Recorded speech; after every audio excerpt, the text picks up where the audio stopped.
नमस्कार। History by captain doctor Rajendra ऐतिहासिक अध्ययन की इस श्रृंखला में मैं कैप्टन डॉक्टर राजेंद्र कुमार पुरोहित, एसोसिएट प्रोफेसर गवर्नमेंट डूंगर कॉलेज बीकानेर, आप सभी का हार्दिक स्वागत और अभिनंदन करता हूँ। विद्यार्थियों, आज की कक्षा में मैं आपसे चर्चा करने वाला हूँ सुल्तान मोहम्मद बिन तुगलक के जीवन से जुड़े हुए विविध तथ्यों के बारे में। विद्यार्थियों, वो सुल्तान मोहम्मद बिन तुगलक जिसे इतिहासकारों ने विविध प्रकार के अंतर्विरोधों का सम्मिश्रण बताया, वह सुल्तान मोहम्मद बिन तुगलक जिसे इतिहासकारों ने सनकी की भी संज्ञा दी, वह सुल्तान जिसे तत्कालीन इतिहासकार बर्नी ने सृष्टि का आश्चर्य बताया, वह सुल्तान जिसे उसके समकालीन इब्न बतूता ने कठोरता और उदारता दोनों की नीतियों का सम्मिश्रण बताया, वह सुल्तान जिसे तत्कालिक उसके समकालीन कालिक इतिहासकार इसामी ने इस्लाम का विरोधी बताया। तो आइए विद्यार्थियों, हम जानने की कोशिश करेंगे इन्हीं बातों के बारे में और इस सुल्तान की विविध प्रकार की योजनाओं के बारे में। कहा जाता है कि सुल्तान मोहम्मद बिन तुगलक विविध प्रकार की योजनाओं और नवीन प्रयोगों को करने वाला जाना जाता था और उसने कई अलग अलग प्रकार की योजनाएं लागू की। हम उन योजनाओं की जानकारी प्राप्त करेंगे और उन्हें समझने का प्रयत्न करेंगे। सबसे पहले सुल्तान ने राजस्व से संबंधित सुधारों की योजना बनाई। इतिहासकार सर वुल्जले हेग का मानना है कि इस दृष्टि से, यानी राजस्व संबंधी सुधारों को लागू करने की दृष्टि से, सुल्तान की तुलना स्पेन के शासक फिलिप द्वितीय से की जा सकती है। कहा जाता है कि सुल्तान ने एक आदेश निकाला अपने सभी सूबेदारों के नाम, और इस आदेश का मंतव्य यह था कि सुल्तान खुद पूरे राज्य की आय व्यय का अनुमान लगाना चाहता था कि कितनी आय हो रही है और कितना खर्चा हो रहा है, और इसके लिए उसने सभी सूबेदारों को आदेश दिया कि कुछ रजिस्टर मेंटेन किए जाए सूबा वाइज, और उसमें हर गांव की आय, भूमि की किस्म और अन्य बातों का उल्लेख किया जाए। तो ये बड़ा काफ़ी श्रमसाध्य कार्य था। कई रजिस्टर तैयार भी हुए, लेकिन यह सिद्ध नहीं हो पाया कि इसका फ़ायदा क्या हुआ, और सुल्तान भूमि की विविध प्रकार की किस्मों और के उपजों के मूल्य में जो अंतर था वह उन्हें किस प्रकार से तय कर पाया। तो सुल्तान का यह पहला कदम था राजस्व संबंधी आय व्यय का अनुमान लगाना। इसके पश्चात विद्यार्थियों, सुल्तान ने एक ऐसी महत्वपूर्ण योजना बनाई जो काफ़ी हद तक महत्वपूर्ण कही जा सकती है, और यह योजना थी कृषि सुधार संबंधी योजना। विद्यार्थियों, सुल्तान मोहम्मद बिन तुगलक अपने समय से काफ़ी आगे चलने वाला व्यक्ति था और उसने कृषि में सुधारों की वह महत्वाकांक्षी योजनाएं बनाई जिसे बाद में चलकर दुनिया की सभी सरकारों ने, सभी देशों ने अपने यहाँ पर उस दिशा में काम किया। सुल्तान खेती के क्षेत्र में विविध प्रकार के प्रयोग करना चाहता था और उसने 60 वर्ग मील का एक भूखंड का चयन करवाया और एक विभाग स्थापित किया गया कृषि संबंधी कार्यों में सुधार के लिए, देखभाल के लिए, और उसका मुखिया कहलाता था दीवान ए अमीर कोही। तो इसके लिए 60 वर्ग मील का क्षेत्र चुना गया और सरकारी अधिकारियों और कर्मचारियों को यह कहा गया कि उन्नत किस्म के बीज लाकर इसमें लगाइए और अलग अलग प्रकार के खेती संबंधी प्रयोग किए जाए ताकि कृषि उत्पादन में वृद्धि हो सके। तो यह योजना 3 साल तक चली और लगभग 70 लाख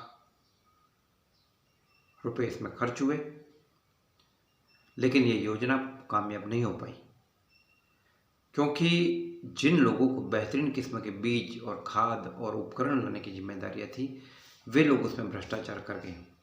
तो सरकारी अधिकारियों की उदासीनता और कर्मचारियों का भ्रष्टाचार सुल्तान की इस योजना की असफलता के लिए काफ़ी महत्वपूर्ण कारण माना जाता है।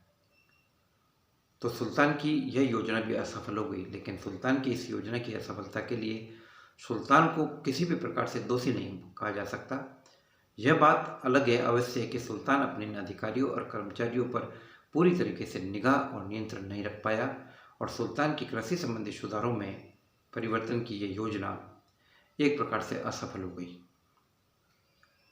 सुल्तान ने राजधानी परिवर्तन की योजना बनाई और उसने अपने राज्य की राजधानी को दिल्ली से देवगिरी ले जाने का निश्चय किया। विद्यार्थियों, मैं आपको याद दिला दूं कि सुल्तान कुतुबुद्दीन मुबारक खलजी के समय में देवगिरी को दिल्ली सल्तनत में शामिल कर दिया गया और देवगिरी का नाम बदलकर कुतुबाबाद रख दिया गया। बाद में इसका नाम दौलताबाद रख दिया गया। तो सुल्तान मोहम्मद बिन तुगलक दौलताबाद को अर्थात देवगिरी को अपने साम्राज्य की राजधानी बनाना चाहता था। अब वह ऐसा क्यों करना चाहता था, इसके बारे में इतिहासकारों की अलग अलग अवधारणाएं और मत थे। कुछ के मतानुसार दिल्ली सल्तनत का इतना ज़्यादा विस्तार हो चुका था कि देवगिरी या दौलताबाद वो साम्राज्य के केंद्र में था और ऐसा माना जाता है कि सत्ता का केंद्र एक ऐसी जगह होना चाहिए था जहां से पूरे साम्राज्य पर नियंत्रण कायम किया जा सके, और देवगिरी या दौलताबाद इस दृष्टि से काफ़ी उपयुक्त था। दूसरा एक मत यह भी उभर कर सामने आता है कि मंगोल हमलों से सुरक्षा की दृष्टि से दिल्ली ज़्यादा मुफीद या सुरक्षित नहीं था, इसलिए एक सुरक्षित जगह की तलाश देवगिरी या दौलताबाद में पूरी हो सकती थी। इसलिए लगभग 900 किलोमीटर दूर देवगिरी में राजधानी परिवर्तन का निश्चय किया गया।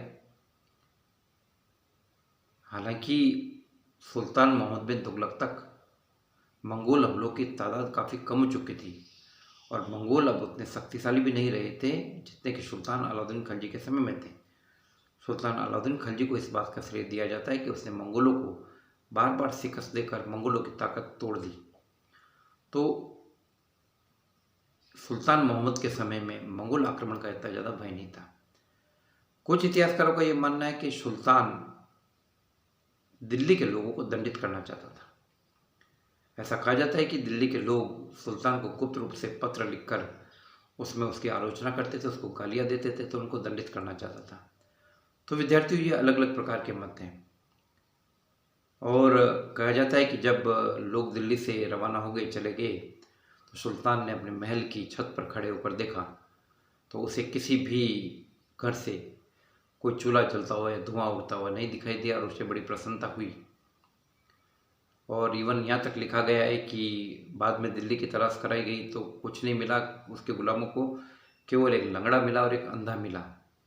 लंगड़े को मार दिया गया और अंधे को घसीट कर दौलताबाद ले जाया गया, जहाँ उसकी एक टांग पहुँच गई। तो यह अलग अलग प्रकार के मत हैं।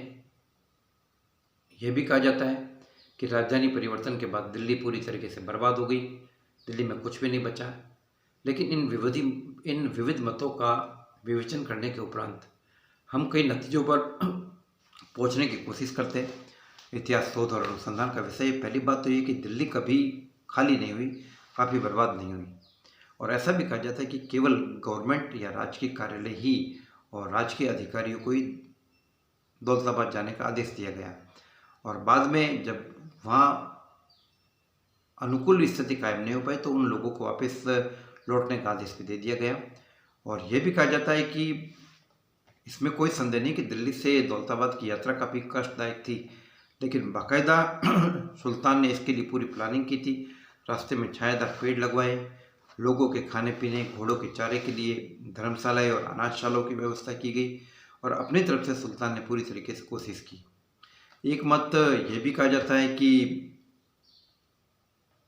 कि सुल्तान देवगिरी या दौलताबाद में इस्लामिक संस्कृति का एक केंद्र कायम करना चाहता था और वहाँ पर इस्लाम का प्रचार प्रसार करना चाहता था, इसलिए भी राजधानी परिवर्तन किया गया। लेकिन इस प्रकार के बहुत सारे मत हमें मिलते हैं। तो जो भी हो, सुल्तान की यह योजना भी पूरी तरीके से कामयाब नहीं हो पाई और कुछ समय बाद अधिकांश कार्यालय सारे के सारे वापस दिल्ली आ गए और यह योजना भी लगभग असफल हो गई। तो विद्यार्थियों, यह मैंने अभी 2-3 योजनाओं के बारे में बात की।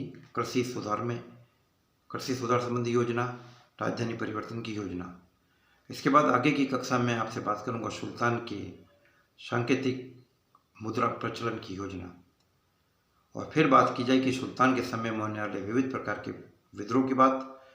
और इस संदर्भ में आपको बताना चाहूँगा कि सुल्तान के समय में बड़े बड़े विद्रोह हुए।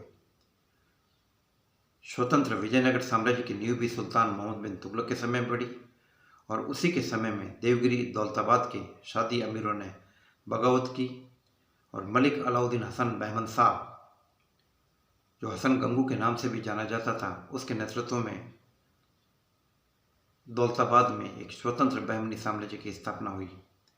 मदुरा में या मालाबार में उधर सैयद एहसान शाह के नेतृत्व में एक नवीन राजवंश कायम हुआ। तो इस प्रकार परिवर्तन का, विघटन का दौर सुल्तान मोहम्मद बिन तुगलक के समय में प्रारंभ हो गया। और यह भी कहा जाता है कि जैसे जैसे सुल्तान की योजना असफल होती गई, लोग सुल्तान की आलोचना करते गए और सुल्तान के गुस्से का कोई सीमा नहीं रही। ऐसा कहा जाता है कि सुल्तान का दिमाग असंतुलित हो गया और लोगों ने उसके खिलाफ विद्रोह करने चालू किए।